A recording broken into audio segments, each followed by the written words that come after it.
Right Venkat గారు, ఒక్కరిని మించి ఒకరు అనే రకంగా ముగ్గురు, ఒకరు ఎమ్మెల్యే, ఒకరు ఎమ్మెల్సీ, ఇంకొకరు ప్రభుత్వ విప్పు, రేపు మంత్రివర్గం రేస్లో ఉన్న నాయకులు అంతా మీరు ఒకరిని మించి ఒకరు అధిష్టానాన్ని ప్రసన్నం చేసుకోవడానికి మాట్లాడారా, లేకుంటే మీ నాయకుడు రాహుల్ గాంధీని కేటీఆర్ ఏదో అన్నారు కాబట్టి రియాక్ట్ అయ్యారా?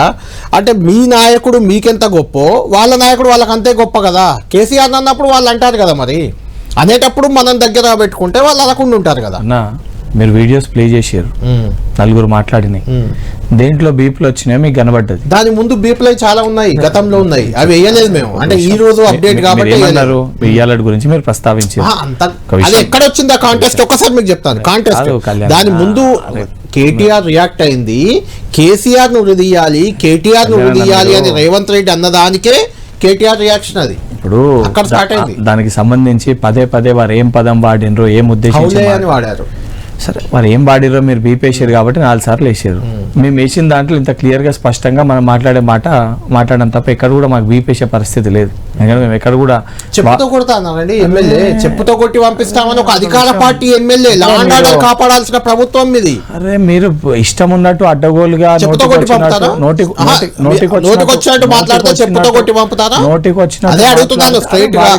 అధికార పార్టీ లా అండ్ ఆర్డర్ కాపాడాల్సింది మీరు, నోటికి వచ్చినట్టు మాట్లాడితే ప్రజల ఒక భావోద్వేగాన్ని ప్రజల ఒక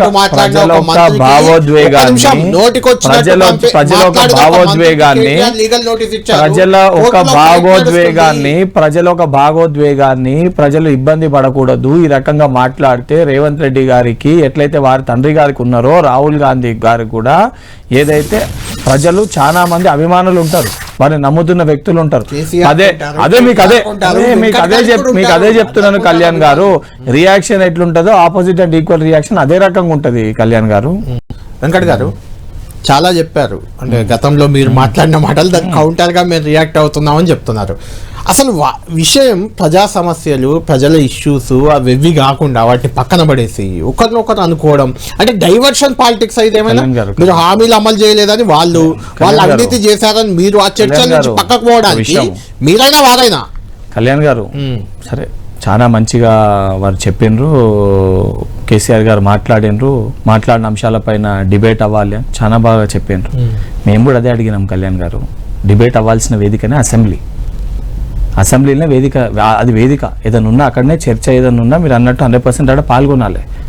అడిగి రాకుండా అసెంబ్లీలో వాకౌట్ చేసే సందర్భం ఎందుకు వచ్చింది? విషయం ఫాలో అయ్యారు కదా, హరీష్ రావు గారు బయటకు ఎందుకు రావాల్సి వచ్చింది? అక్కడ కూడా వ్యక్తిగత దాడే.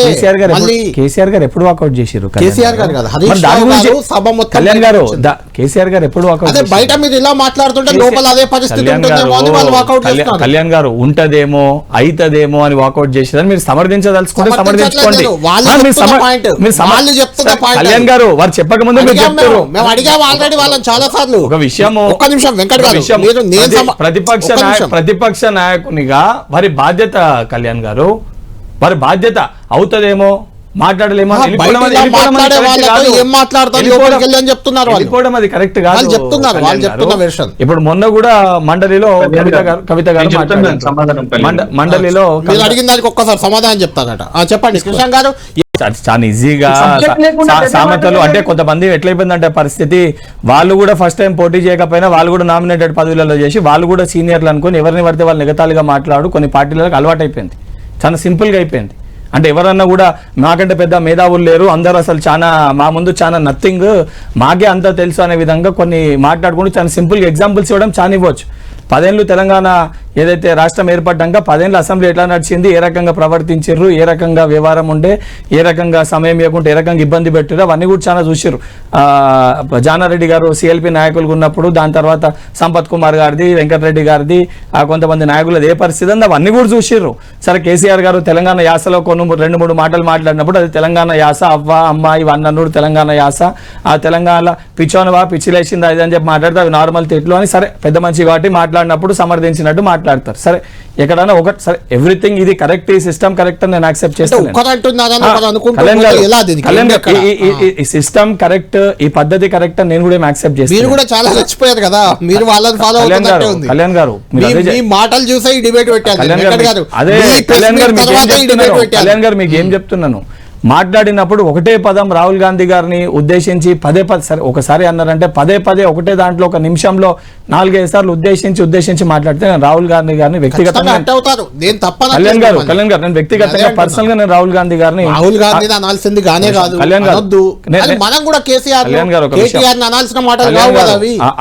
అభిమానిస్తాను ఉన్నప్పుడు ఇష్టం వచ్చినట్టు మాట్లాడితే ఈ రోజు కంప్లీట్ గా చాలా సింపుల్ గా 10 ఏళ్ళు అసలు ప్రజాపాలన అంటే ఏందోనే బీఆర్ఎస్ పార్టీ సరే బీఆర్ఎస్ పార్టీ చూపించినట్టు అసలు అద్భుతంగా ధర్నా చౌకులు ఎక్కడ ఏం చేసినా ఎవరిని ఇబ్బంది పెట్టనట్టు కళ్యాణ్ గారు చాలా పద్ధతిగా పరిపాలించినట్టు ఇవాళ మాట్లాడితే నీతి బోధన చేస్తే కూడా కొంచెం మాకు కూడా అనిపిస్తుంది కదా కళ్యాణ్ గారు. అండ్ గతంలో మా దగ్గర ఉన్న వాళ్ళు కూడా కొంతమంది ఇదే మాటలు ఏదైతే కేసీఆర్ గారిని కేటీఆర్ గారిని మాట్లాడి ఇవాళ అటు దిక్కు పోగానే లేదు అది మేము మాట్లాడలేదు ఇప్పుడు అటు తీసి మాట్లాడాలంటే 100 తీయొచ్చు కళ్యాణ్ గారు పాత ఎగ్జాంపుల్స్ తీసి అట్లా కోట్ చేయాలంటే పాత ఎగ్జాంపుల్స్ 100 చెప్పొచ్చు.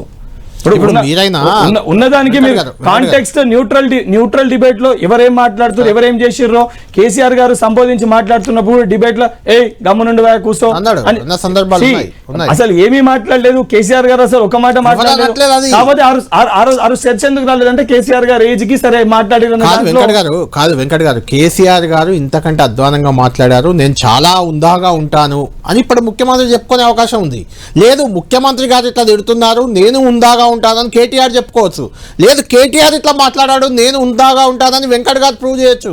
కానీ చేయట్లేదు. ఒకరిని మించి ఒకళ్ళు అంటే ఎందుకు ఇది ఒక మాట అంటే రెండంట అనే ఈ వైఖరి అంటే జనంలో మీరు పలచన అవ్వట్లేదా రాజకీయ నాయకులు? కళ్యాణ్ గారు ఇప్పుడు అన్నప్పుడు కొన్ని వర్డింగ్స్ యూజ్ చేసినప్పుడు వాళ్ళకి ఎట్లయితే వారి తండ్రి గారిని అంటే వారికి రేషం వచ్చి వారు మాట్లాడారని సంబోధిస్తుండ్రు. సరే నేను అభిమానించే నాయకుడిని అన్నప్పుడు నాకు కూడా వ్యక్తిగతంగా నాకు కూడా కోపం వచ్చినప్పటికి కూడా నేను ఈరోజు మాట్లాడిన కాంటెక్స్ట్ లో నేను ఎక్కడ కూడా ఆ రాంగ్ వర్డ్స్ వారు వాడిన పదానికి దండేసి పంపుతామనే దానికి ఆయన ఒక మాజీ మంత్రి కళ్యాణ్ గారు అదొక బల్మూర్ వెంకట్ లాంటి వ్యక్తి ఒక మంచి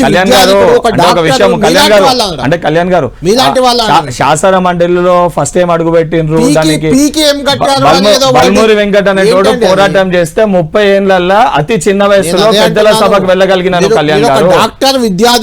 అతి చిన్న వయసులో పెద్దల సభకు వెళ్ళగలిగినాను. నా కష్టాన్ని గుర్తించి పార్టీ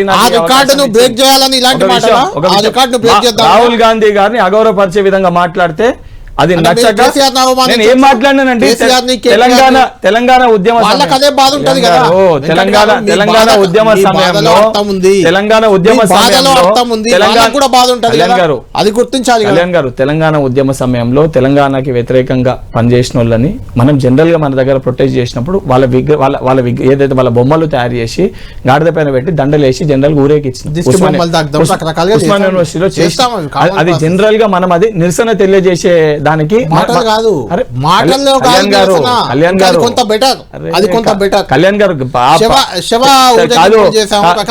తప్పుడు మాటలు మాట్లాడడం కంటే అంటే అసలు మాటలు మాట్లాడడం కంటే దాన్ని ఉద్దేశించి దాన్ని మాట్లాడినప్పుడు ఆ రకంగా చేస్తే బాగుంటది. ఆ రకంగా నేను అన్న వర్డింగ్స్ 100% నేను కట్టుబడి ఉన్నాను కళ్యాణ్ గారు. రాహుల్ గాంధీ గారు పైన వారు మాట్లాడిన